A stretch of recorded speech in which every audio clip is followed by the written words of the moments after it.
వివాహం, వ్యాపారం. వ్యాపారం అనేది ఎందుకు చేస్తాం? జీవనోపాధి కోసం చేస్తారు, అంతే కదా. వ్యాపారాలు చేసే వాళ్ళందరూ జీవనోపాధి కోసం వ్యాపారాలు చేస్తారు. వివాహం వ్యాపారమా? చెప్పాలి.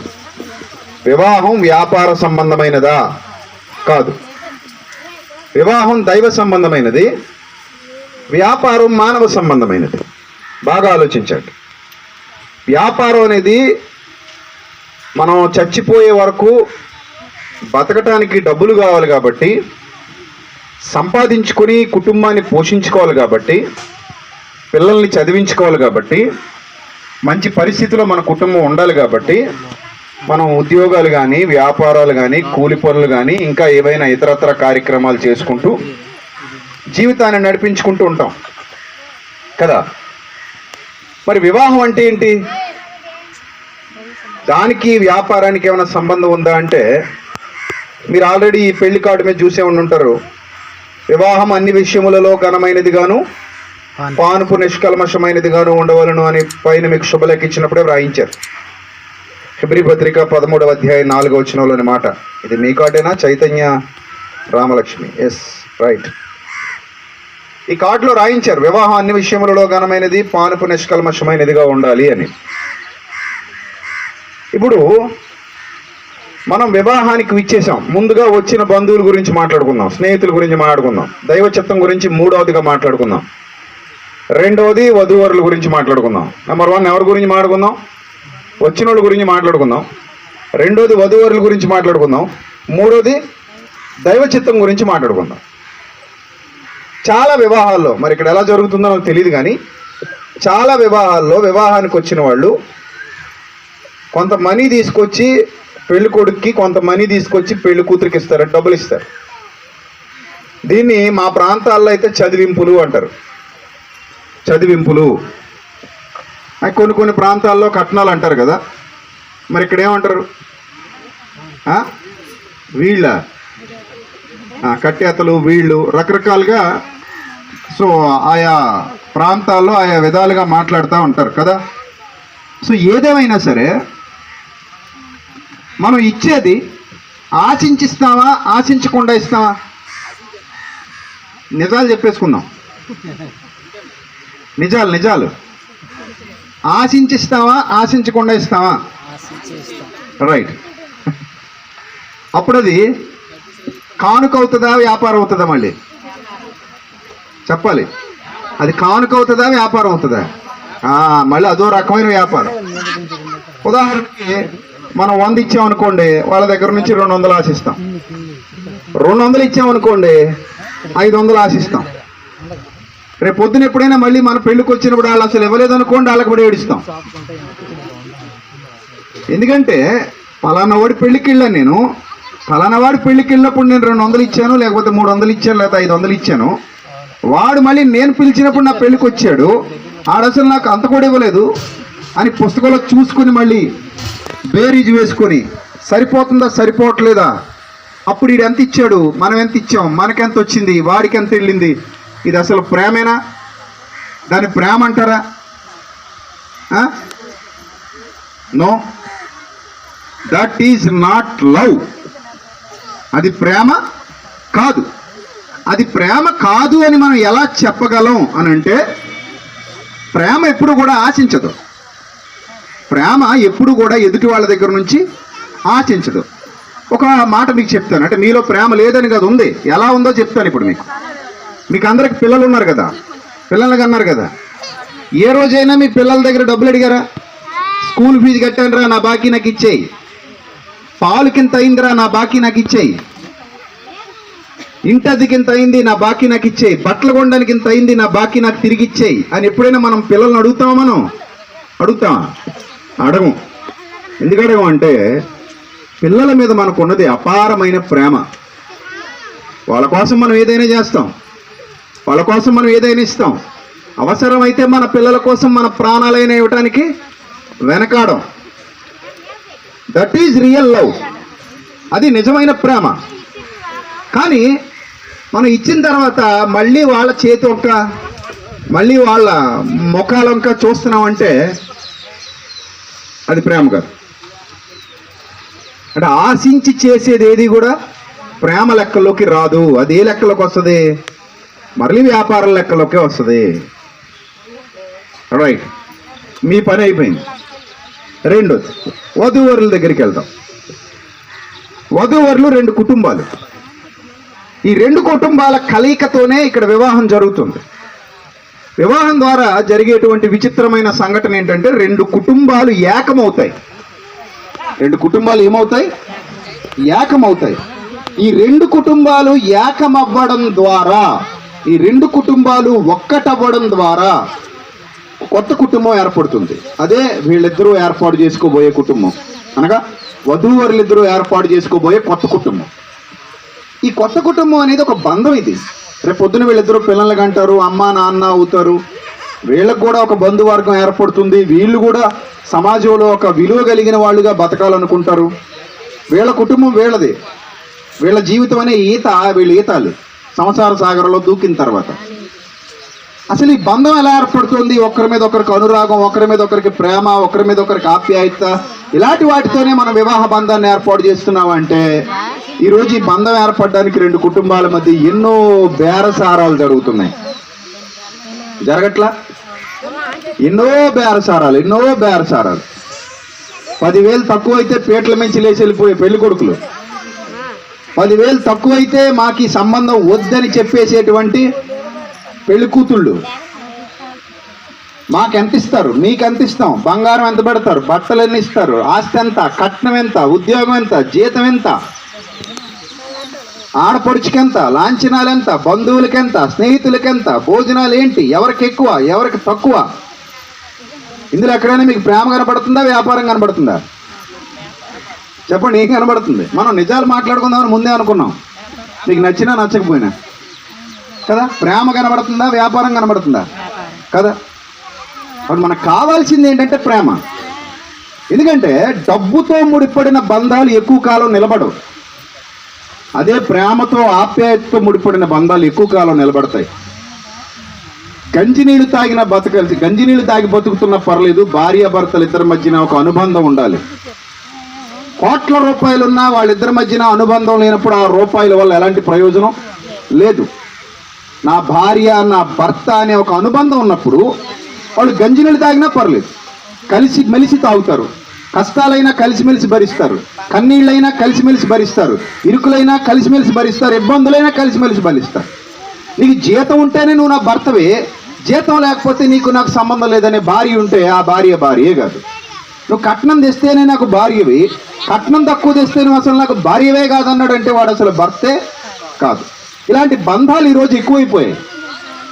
అంటే ఎవరో కవి చెప్పినట్టు మానవ సంబంధాలన్నీ ఆర్థిక సంబంధాలే అన్నట్టు ఈరోజు బంధాలన్నీ కూడా ఒక ఆర్థిక సంబంధమైన వ్యవస్థలో చిక్కుకుపోయి మాకేమిస్తారు.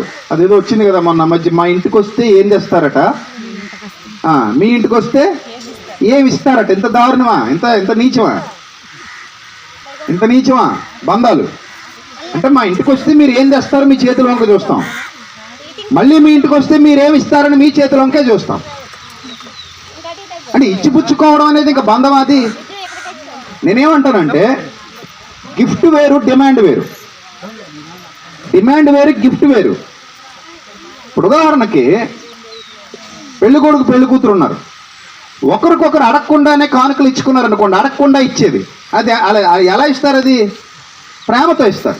నీ మెడలో ఒక చైన్ వేసాడు, ఆవిడ చేతికి ఒక ఉంగరం పెట్టావు, అదేం అడగలా.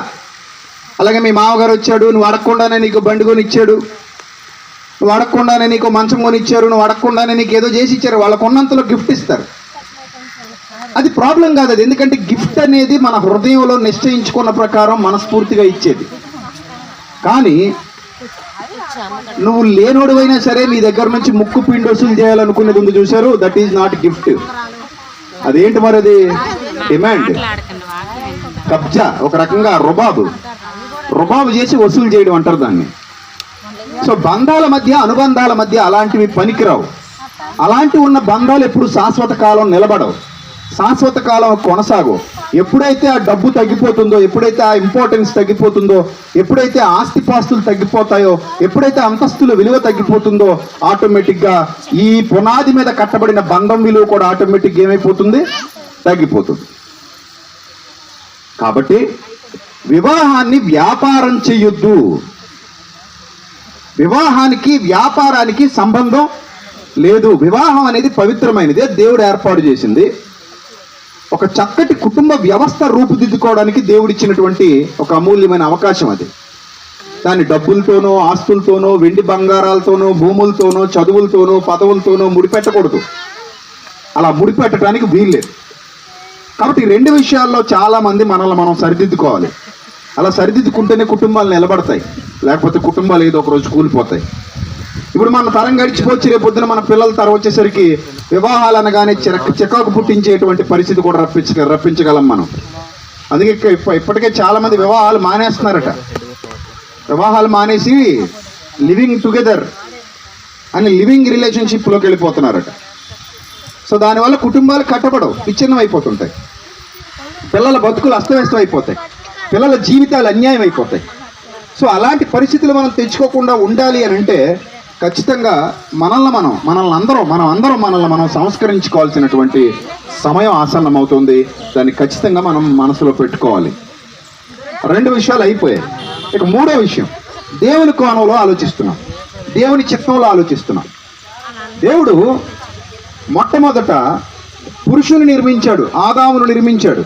నేలమట్టితో నరుని నిర్మించి వాని నాసికారంధ్రములలో జీవవాయువును ఓదగా నరుడు జీవాత్మాయను మనం చదువుకున్నాం మనం ఆదికాండంలో. నాకు తెలిసి ఇప్పుడు కూడా చదివే ఉండుంటారు ఆ వచనాలన్నీ, ఎలాగ పెళ్లిళ్ళలో చదువుతుంటారు ఆ వచనాలు. ఆ వచనం ప్రకారంగా దేవుడు మొదట మనిషిని నిర్మించి ఆదాము అని పేరు పెట్టి ఒక పురుషుడి ఆకారాన్ని డిజైన్ చేశాడు. అదొక పురుషుడి ఆకారం, దేవుని చేత చేయబడిన ఒక అద్భుతమైన డిజైనింగ్ పురుషుని ఆకారాన్ని డిజైన్ చేశాడు. ఆ తర్వాత అతని పక్కటెముకను తీసి అతని భార్యగా ఉండడానికి స్త్రీ ఆకారాన్ని డిజైన్ చేశాడు. మీరు గమనించండి, చాలా మంది అంటారు కదా పక్కనే ఉండాలని పక్కటెముకను తీశాడు అంటారు. మీరు నిజాలు చెప్పండి, అందరూ పక్కనే ఉంటున్నారా? ఒకరోజు ఒక ఆయన చెప్తా అన్నాడు, తలలో ఎముకను తీస్తేనట తలెక్కి తొక్కుతుందట, కాల్లో ఎముకను తీస్తేనట ఈయన కాలు కింద వేసి తొక్కుతాడట. అందుకని తలలోది తీయలేదట, కాల్లోది తీయలేదట, పక్కనే తీసాడట. మరి తలెక్కి తొక్కేవాళ్ళు ఎక్కడి నుంచి వచ్చారు? ఇప్పుడు లేరా తలెక్కి తొక్కేవాళ్ళు? ఇంతమంది ఉన్నారు. మరి కాలు కింద వేసి తొక్కేవాళ్ళు ఎక్కడి నుంచి వచ్చారు? ఇప్పుడు కాలు కింద వేసి తొక్కేవాళ్ళు లేరా? ఇంతమంది ఉన్నారు. ఒక ఆవిడ అంటుంది మొన్న గౌరవంగా వాళ్ళ ఆయన్ని, ఏమండి మీరు కొంచెం నోరు మూసుకుంటారా అంది. వెంటనే ఆయన అదే చేశాడు, మూసేసుకున్నాడు. అంటే ఆవిడ మూసుకోమన్నప్పుడు ఈయన నోరు మూసుకోకపోతే ఇంటికి వెళ్ళాక పళ్ళు ఏమైపోతాయి అనమాట, రాలిపోతాయి అనమాట. అంత భయం. ఇప్పుడు ఎవరంటే ఆయనకి భార్య అంటే ఇప్పుడు ఆవిడ నెత్తెక్కి తొక్కుతుంది, మరి పక్కన లేదు. ఇంకొక ఆయన భార్యను చెత్తకొట్టి అమ్మగారింటికి పంపించి, నేను అడిగిన కట్నం మీ నాన్న ఇస్తే కానీ అవి తీసుకొస్తే కానీ నా ఇంట్లోకి నువ్వు రావటానికి వీలు లేదన్నాడు. అంటే ఇతనేం చేస్తున్నాడు? ఇప్పుడు కాలు కిందేసి తొక్కుతున్నాడు. మరి పక్కటెముకను తీస్తే పక్కనే ఉండాలిగా మన లెక్కల ప్రకారం. కాబట్టి దేవుడు లెక్కది కాదు. పక్కటెముకను ఎందుకు తీసాడంటే, రిబ్స్ని ఎందుకు వాడాడంటే అవి మళ్ళా తిరిగి మొలిచే గుణాన్ని కలిగి ఉన్నాయి కాబట్టి. ఆదాముకు పక్కటెముక తక్కువ ఉండదు, అతనికి మళ్ళీ తిరిగి మొలిపించగలిగే సామర్థ్యాన్ని దేవుడు పెట్టాడు.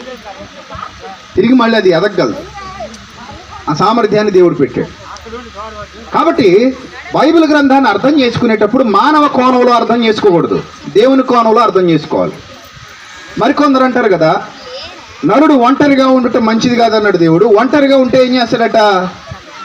తొంటర పనులు చేస్తాడట. ప్రాస బాగుంది కదా అని వాడుకుంటున్నాం మనం. ఒంటరి తొంటరి ప్రాస బాగుంది అని వాడుకుంటున్నాం. కానీ వాస్తవానికి మనం బైబిల్ని జాగ్రత్తగా పరిశీలన చేస్తే ఆ మాట దేవుడు అన్నది ఆదాము గారి కాలంలో. అప్పటికి ఆదామును మాత్రమే దేవుడు చేశాడు. రెండో పాయింట్, అప్పటికింకా భూమి మీదకి సాతానుడు ప్రవేశం జరగల, అనగా పాప ప్రవేశం ఇంకా జరగల. వాళ్ళు ఇంకా పండు కూడా అప్పటికి తినలా. అప్పుడు మాట్లాడుతున్నాడు ఏమనంటే, ఒంటరిగా ఉంటే మంచిది కాదు అని. ఒకవేళ తొంటర పనులు చేస్తాడన్న మన కోణమే కరెక్ట్ అయితే, స్త్రీ నిర్మాణమే జరగనప్పుడు, పాపం ఇంకా ఎంటర్ కానప్పుడు తొంటర పనులు ఎవరితో చేస్తాడు? చెప్పండి, మీరే చెప్పండి. తొంటర పనులు చేసే ఛాన్స్ ఉందా అప్పుడు? లేదు, నో ఛాన్స్. కాబట్టి దేవుని ఉద్దేశం మన ఉద్దేశం ఒకటి కదా. ఆయన ఆలోచనలు ఆకాశం అంత ఎత్తుంటే మన ఆలోచనలు ఎక్కడ ఉన్నాయట? భూమి మీద ఉన్నాయంటున్నాడు దేవుడు. నా ఆలోచనలేమో ఆకాశం అంత ఎత్తున్నాయి, మీ ఆలోచనలు ఎక్కడో భూమి మీద ఉన్నాయి. కాబట్టి నాకు మీకు సూట్ అవ్వదు అంటున్నాడు ఆయన. కానీ మన దృష్టికోణంలో బైబిల్ ఎప్పుడు చదవకూడదు, ఆయన దృష్టికోణంలో చదివితే నరుడు ఒంటరిగా ఉండటం మంచిది కాదు అంటే ఆయన సంకల్పానికి మంచిది కాదు. ఆయన సంకల్పం నెరవేరాలంటే ఇరువురు ఏమవ్వాలి? జతపరచబడాలి. స్వార్థం లేకుండా వాళ్ళను కలిపినది దేవుడు ఒక్కడేనండి. బంధువులకు స్వార్థం ఉంది, విశ్వాసులకు స్వార్థం ఉంది, కుటుంబాలకు స్వార్థం ఉంది, కానీ ఏ ప్రతిఫలాపేక్ష లేకుండా, ఏమి ఆశించకుండా నిస్వార్థపూరితంగా ఆదాము అవ్వలను జతపరిచిన వాడు దేవుడు. వాళ్ళిద్దరిని జతపరచడంలో ఆయన ఎలాంటి కమిషన్ తీసుకోలే. ఈరోజు జతపరిచే వాళ్ళకి కమిషన్లు ఉన్నాయట. విచిత్రం.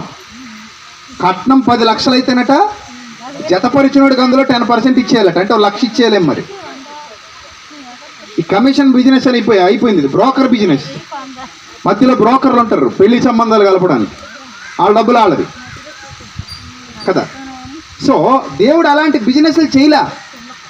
ఎందుకంటే ఇది బంధాన్ని నిలబెట్టే కార్యక్రమం, ఒక బంధాన్ని ఏర్పాటు చేసే కార్యక్రమం. కాబట్టి marriage is not a business, it's a relationship between A husband and wife, not a business between A husband and wife. కాబట్టి దేవుడు ఎప్పుడు కూడా వారిరువురి మధ్యలో ఒక చక్కటి, మీరు ఫలించండి, అభివృద్ధి పొందండి, భూమిని నిండించండి, దాన్ని లోపరుచుకోండి, దాన్ని ఏలండి అని చెప్పాడు. కాబట్టి ఈరోజు ఇక్కడ జతపరచబడుతున్నటువంటి తమ్ముడు, సోదరుడు వీరిరువురు కూడా దేవుని యొక్క సంకల్పంలో, ఆయన యొక్క ప్రణాళికలో భాగంగా పురుషుడిగా పెండ్లి కుమారుడు, స్త్రీగా పెండ్లి కుమార్తె, ఇరువురికి నిర్మాణం జరిగింది గనుక వారిరువురిని ఈరోజు మనం ఏం చేస్తున్నాం? జతపరుస్తున్నాం ఈ వేదికలో. ఎందుకు జతపరుస్తున్నాం అంటే చక్కటి కుటుంబ వ్యవస్థ రూపుదిద్దుకోవాలి, చక్కటి కుటుంబ వ్యవస్థ కట్టబడాలి, ఆ కుటుంబం దేవునికి ఉపయోగపడే మంచి తోటగా ఉండాలి. ఏదేను వనంలో దేవుడు అదే కోరుకున్నాడు. నా కలలు పండించే ఒక మంచి కుటుంబం ఇక్కడ తయారు కావాలని కోరుకుని వాళ్ళిద్దరిని ఏదేను వనంలో పెట్టాడు. నా కలలు పండించే కుటుంబం కావాలని కోరుకుని ఏదేను వనంలో పెడితే ఆయన కలలు చేసే కుటుంబంగా వాళ్ళు మారిపోయారు తప్ప ఆయన కలలు పండించలా. నాట నుండి నేటి వరకు జతపరచబడుతున్న ప్రతి చోట దేవుడు ఎదురు చూస్తున్నది అదే. ఈ కుటుంబం అయినా నా కొరకు ఫలిస్తుందా? ఈ కుటుంబం అయినా నన్ను మహిమపరిచే కుటుంబంగా ఉంటుందా? ఈ కుటుంబం అయినా నీతి కలిగి ఉంటుందా? యథార్థత కలిగి ఉంటుందా? వాళ్ళకి ఇవ్వబడినటువంటి పిల్లల్ని నా కొరకు పెంచేటువంటి ఘనమైన కుటుంబంగా ఉంటుందా? ఆ ఘనత కలిగిన కుటుంబంగా ఉంటుందా అని దేవుడు ఆశగా ఎదురు చూస్తున్నారు. కానీ చాలామంది ఆయన సంకల్పానికి గండి కొడుతూ, ఆయన నామాన్ని అవమానపరుస్తూ, ఆయన బాధ పెడుతూ, సృష్టికర్త సంకల్పాన్ని గుర్తించక ఈ లోకంలో బ్రతుకుతున్నారు. కానీ అలాంటి వివాహాలు దేవుని దృష్టికి ఘనమైనవి కావు. వివాహం ఘనమైనది అని మనం రాసేసుకున్నంత మాత్రాన ఘనమైనది అయిపోదు. దాని వెనక ఆయన సంకల్పాన్ని ఎవరు గుర్తించి జతపరచబడతారో వారే ఆ ఘనతను తమ వివాహానికి ఆపాదించుకుంటారు. మిగిలిన వారి జీవితాల్లో ఆ ఘనత ఆపాదించబడదు. కాబట్టి తమ్ముడు వాక్యం ఎరిగిన వాడు కనుక, వాక్యం ఎరిగి రోజు వివాహంలో జతపరచబడుతున్నవాడు కనుక ఆ వాక్యాన్ని బట్టి చక్కగా తన కుటుంబాన్ని కట్టుకొని చక్కగా దేవునిలో వర్ధిల్లుతాడని, ఆ భార్యాభర్తలు ఇరువురు చక్కగా ఫలించే కుటుంబంగా, ఎక్కడైతే ఆదాము హవ్వలు దేవుని సంకల్పానికి గండి కొట్టారో దాన్ని పునరావృతం చేయకుండా దానికి భిన్నంగా దేవుని సంతోషపెట్టే కుటుంబంగా ఈ బిడ్డలిద్దరూ ఉండాలని మనస్ఫూర్తిగా ఒక దైవజనుడుగా నా దీవెనలు అందిస్తూ నా ఆశీర్వాదాలు తెలియజేస్తూ, అలాగే దేవుని యొక్క దివ్యాశీర్వాదాలు, దేవుని యొక్క దివ్యమైన దీవెనలు అవి కూడా ఈ బిడ్డల కుటుంబం మీద, జీవితాల మీద ఉండాలని మనస్ఫూర్తిగా ఒక దైవజనుడుగా కోరుకుంటూ, ఇంతసేపు ఓపికగా విన్నందుకు నా మాటలు ఈ ఎండలో కూడా, ఆకలి బాధ భరిస్తూ కూడా మౌనంగా ఇంతసేపు ఓపికగా నా మాటలు విన్నందుకు మీ అందరికీ, పెద్దలైన మీ అందరికీ, బంధువులైన మీ అందరికీ, స్నేహితులైన మీ అందరికీ, విశ్వాసులైన మీ అందరికీ ఒక దైవజనుడిగా నా హృదయపూర్వకమైనటువంటి నమస్కారాలు, వందనములు కూడా తెలియజేస్తూ థ్యాంక్ యూ సో మచ్. అలాగే ఈ అవకాశం ఇచ్చిన వేదిక మీద ఉన్న పెద్దలకి, దైవజనులకు కూడా నా హృదయపూర్వకమైనటువంటి వందనములు తెలియజేస్తున్నాను. మీ సంఘాన్ని, మీ సహవాసాన్ని దేవుడు దీవించుగాక. తలలు వంచండి, చిన్న ప్రార్థన చేసుకుందాం. సర్వకృపానిధి, కనికరం కలిగినటువంటి మా కన్న తండ్రి, దయగలిగిన దేవా, ప్రభా మీ పిల్లలను బలపరచండి, భద్రపరచండి, జ్ఞానంతో నింపండి, వివేకంతో నింపండి, మీ సన్నిధిలో పెట్టండి. జతపరచబడినటువంటి మీ బిడ్డలు ఇరువురు మీ కృపలో వర్ధిల్లుటకు సహాయం చేయమని, ఘనత, మహిమ, ప్రభావములు మీకే చెల్లిస్తూ కుటుంబాలని మీ కృపలో సంరక్షించమని ప్రాధేయపడుతూ, క్రీస్తు వారి శ్రేష్ఠ నామంలో ఈ ప్రార్థన మనం అడుగుచున్నాం మా కన్న తండ్రి, ఆమెన్. అందరికీ వందనాలు. May God bless you all. Thank you brother, thank you so much.